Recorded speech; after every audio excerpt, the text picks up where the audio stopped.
Take 476. Good morning. Welcome back to the channel. And I hope you're doing absolutely fantastic today. And if you're not, that is understandable. I encourage you to take a deep breath and know that you're going to get through this. There's something tapping beyond the closet door. Do you hear that? Oh well, it's water. But I know this is abrupt and kind of dramatic, but I mean it truly. I want to take this moment to thank Zaris, Maine. They found my channel, the first video I posted, and they have been with the channel ever since, and they have been very patient, and they've been very sweet and kind, and they always comment. And I really want to take the time to thank you, Zaris Maine, for that, because you have motivated me a lot and have encouraged me to keep going when I really did not want to keep making, things that I enjoy and all sorts of stuff like that. So there's people talking upstairs. I really thank you for that. And I also want to thank everybody else, because here comes the tapping again. We have surpassed 100 subscribers. Just a week and a half ago, we had 16, and now we have I think 112, which is immaculate and mind-blowing. And I've been smiling like a doofus even still ever since this has occurred, because you guys have been so sweet. So sweet. I've teared up for real. So if you're returning from that, that little spike, then welcome back. Thank you for your kindness in being here. And if you're brand spanking new, then I welcome you as well, and thank you too. And we're gonna enjoy ourselves today. I forget if I've given you a little bit of context of what's happening right now. I'm sitting on my basement floor because it's nice and cold, even though it's cold outside, and I have to get ready and shower to accompany somebody to pick up another somebody at the airport. And I'm really excited. I'm so excited. And I'm sitting next to a closet, and there's water tapping. But I think it's within the boundaries of pipage, so it's not terrible. Water isn't about to cascade out this door and smack me in the face. Hopefully not. But we will see. I will let you know if that does occur. Also, I really want to show you my dog. Her name is Clementine. I'm going to put a picture of her on the screen right now. She is so sweet and amazing, and she just has a meltdown whenever you come home, and it's so sweet. And I just think you should know of her existence. And if you would say hi to her, and I'll tell her that you said hi. Her nickname is Clemmers, and that is adorable. However, it does kind of sound like chlamydia. And if you suffer from that, then I am sorry, and I don't mean to make light of your situation. That's just what comes to my mind. But yeah, I don't know.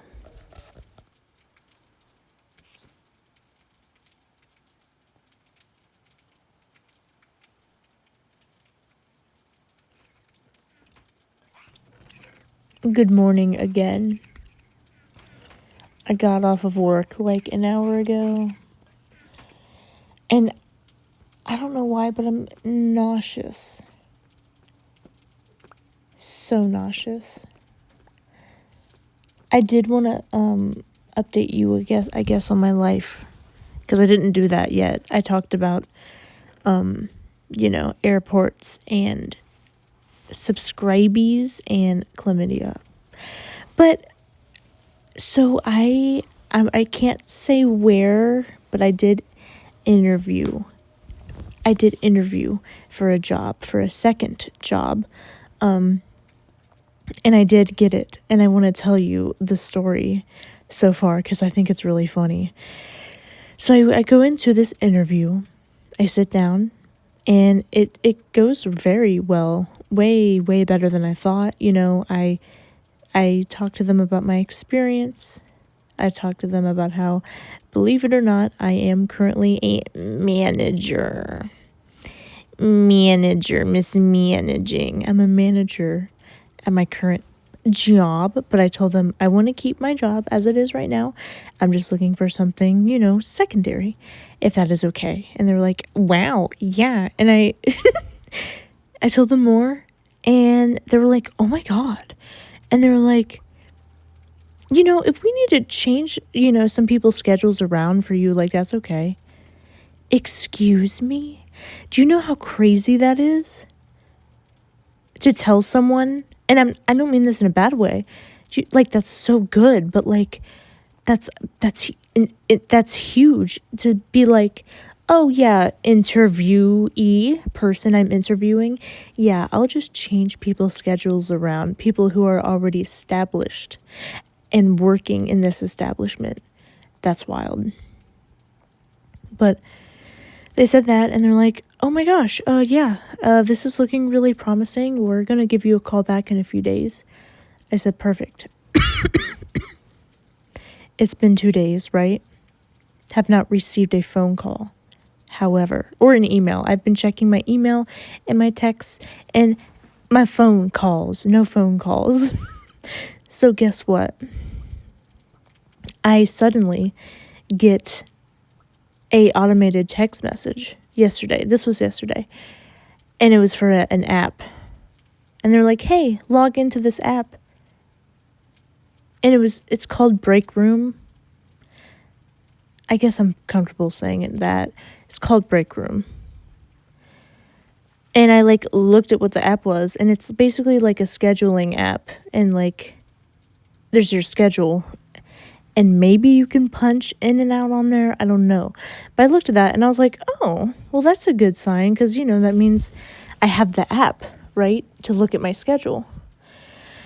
But the thing is, in order to use the app for your place of work, you need orientation, right? You need to get the login from the company to get in the app, right?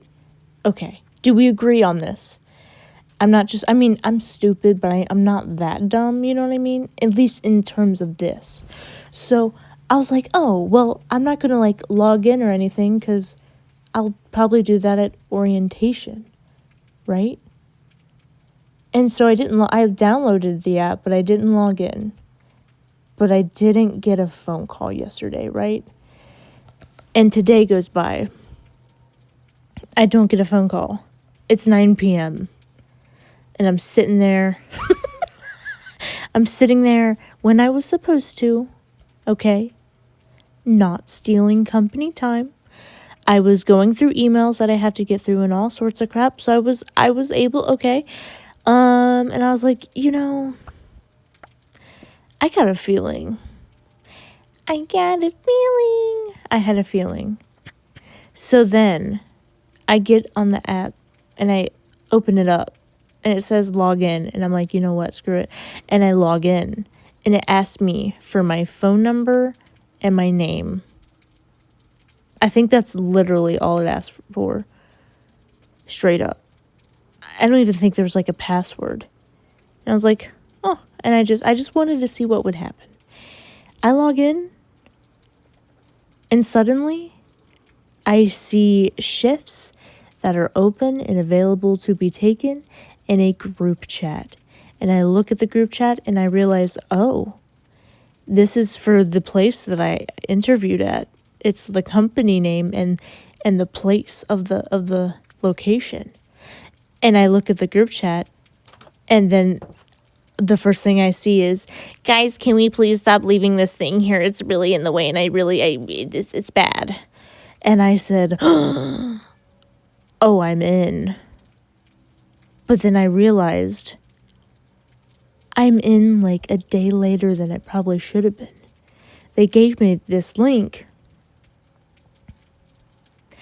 and I didn't even bother to log into it.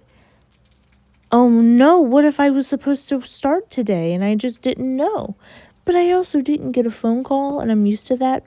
But maybe, like, I don't know, maybe I'm 30 years behind, right? That would make sense.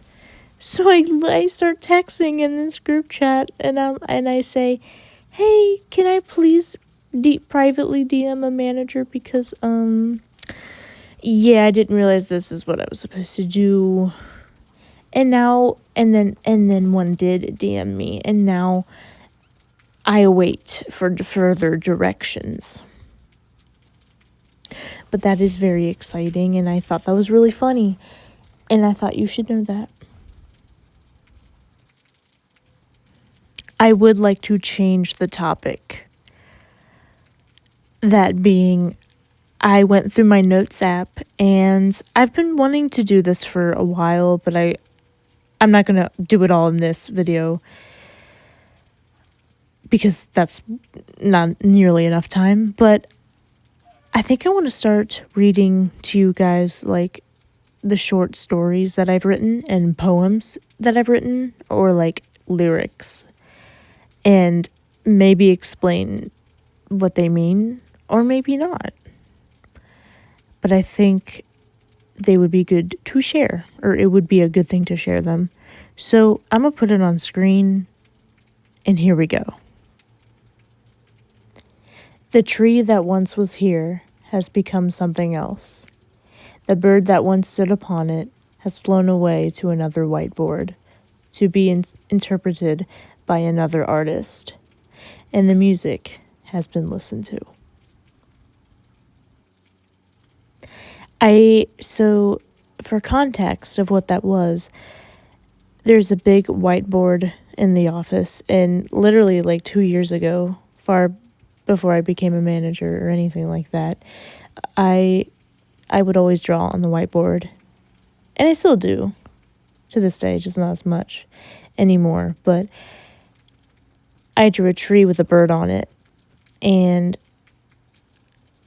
I like music, so I just randomly like wrote down like the treble clef sheet music, and I just wrote random notes. Like, it's literally, it was just to be, goofy, whatever.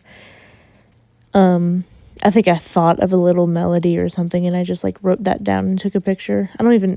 Which is stupid, but, and I had been there for a few days because something I do find very sweet is that my coworkers, if I draw something, they don't erase it for a long time, which is really sweet. But I was getting tired of looking at it, and it took a lot of space. So, and whenever I like erase my stuff, people will be like, what happened? So I erased that, and then I wrote that on the board, that the tree that has now been erased is now a different drawing somewhere else, and the bird that was drawn flew to another whiteboard, as if it was drawn on another whiteboard, and the music has been listened to. Meaning, I wrote it, and I turned it into a real song. So there's that. Let me pull up another one. It was scary, how the clouds turned to repetitious glass. The new sea bobbing the bellies of ships of the future, up then down. Sure, it hurt to see the moon burn. It was the only thing left that had still stood by the earth's side throughout time. But it was gone now, and the weapon once again spiraled, mimicking the arms of the galaxy, just as it did when it took the sun. One day, a long time ago, I was running, and I used to do that a lot, and that was my favorite thing to do. I would run and listen to music, and the sky was gray that day, but the sun still kind of shone through the clouds, but the clouds translated the sunlight to be blue rather than yellow, and the air grew colder, and the wind blew harder, and I looked up, and the clouds literally moved as if they were water. You know how water bobs up and down, literally what the clouds did. It was one of the most beautiful things I've ever seen in my life, and it was terrifying because I've never seen clouds behave that way. And the way the light poked through the clouds, it made everything blue as if everything was underwater.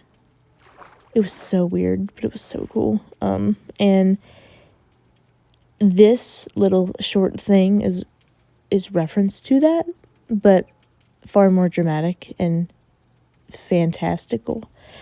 I also think that this was unintentionally but directly inspired by Halo. You know, the Halo rings being a weapon. And I really am fascinated by the concept of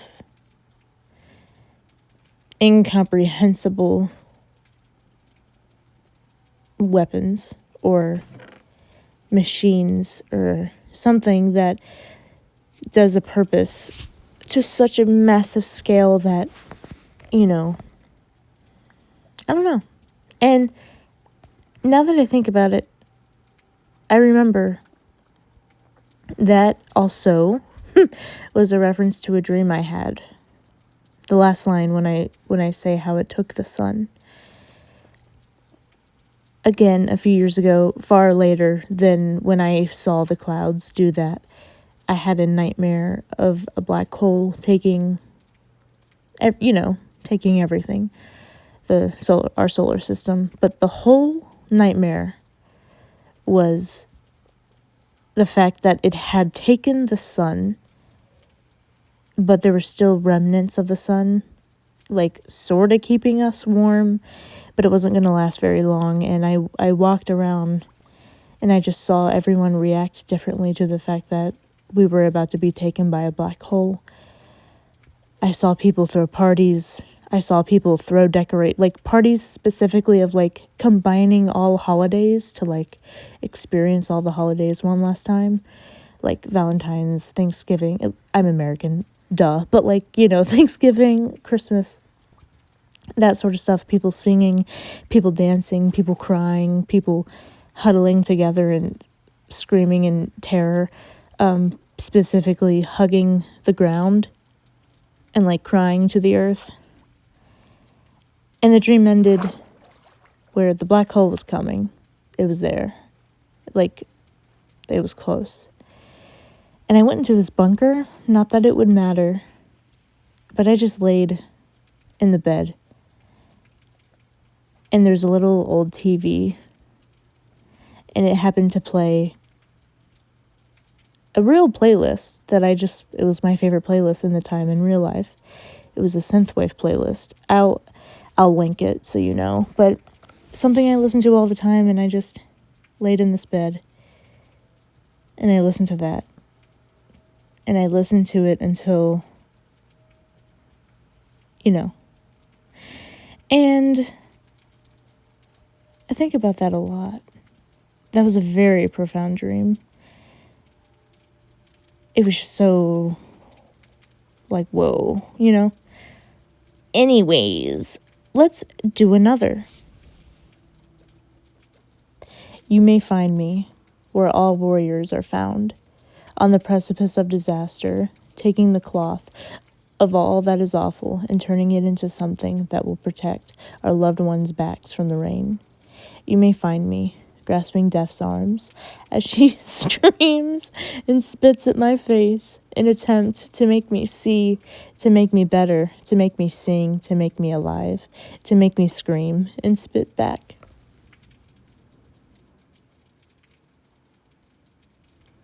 I'm about to get very inappropriate, and I do apologize. Please skip like 30 seconds if you do not want this.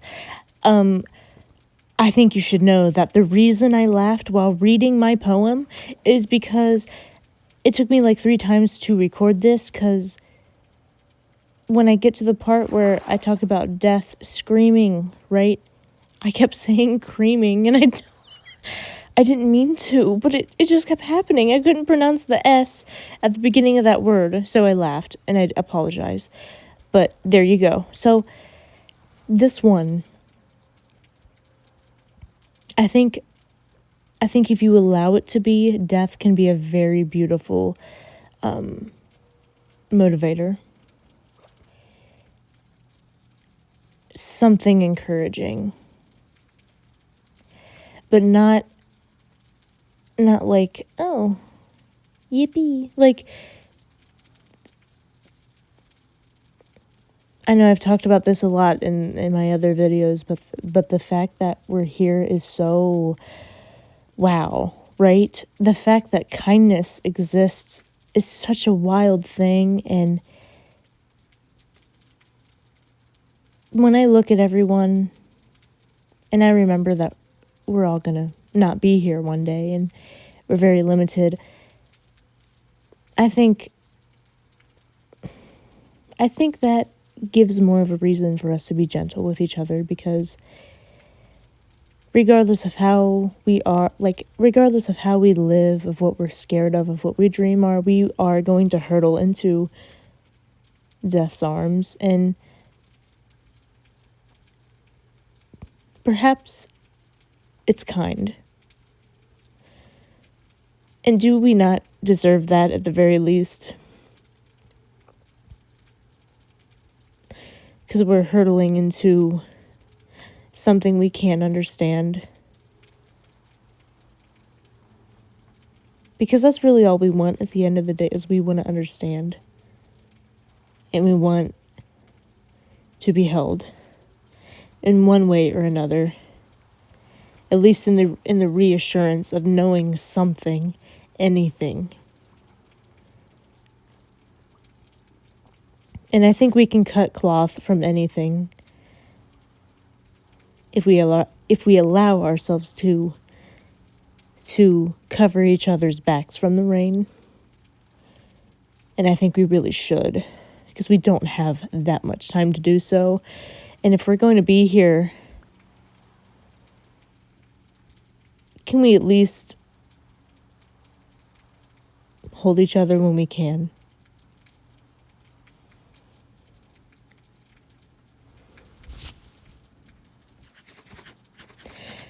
I very much so think about and ponder how humans are like a mutation of something, or there's something about us that has mutated in a very dramatic way.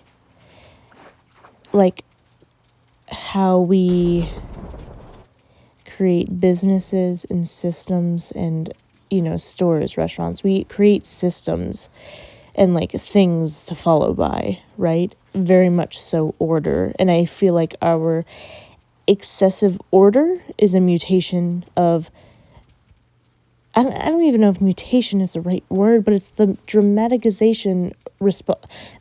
response to two things, being hunger and the need for shelter. And it's like a mutation of that.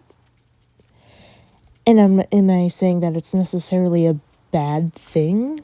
No. We are here, we are alive, and life is to be expressed and explored. I think within limits, absolutely. I think there's certain boundaries to that. Now, have people done those boundaries across time? No.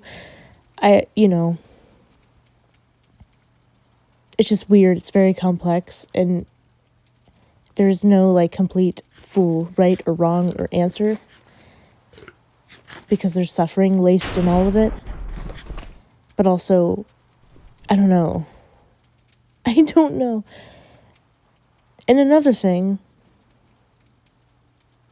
we have hands and we have magnificent minds. And I've said this before, but I feel like we tend to focus on the wrong things a lot. And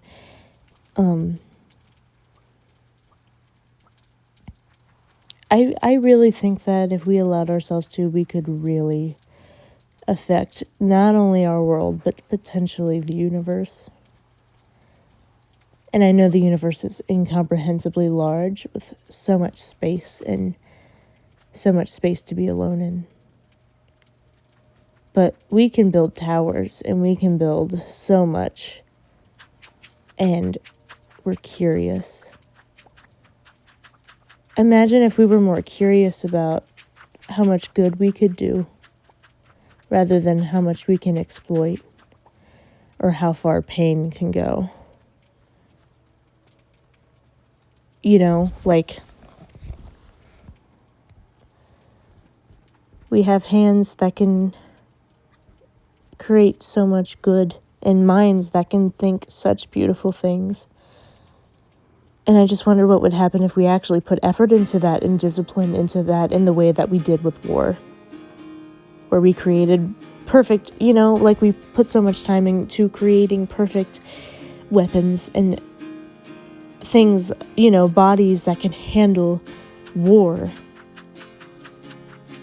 But what if we did that in a different way and we put that effort and that discipline and that pride into building each other up and actually solving issues and expanding, but not out of exploitation. Expansion can happen in many, many different ways. It can happen within you. You don't have to look so far away to find beauty and greatness that's in you. Beauty can be found anywhere and everywhere. It always has and it always will, but you are included in that. And I'm really curious. My curiosity lies within what you can do with your limited time and what cloth you can make to shade others' backs from the rain. What will it look like? What will it feel like? Where will you go? What are you gonna do? You know? I hope that one day I find the answer.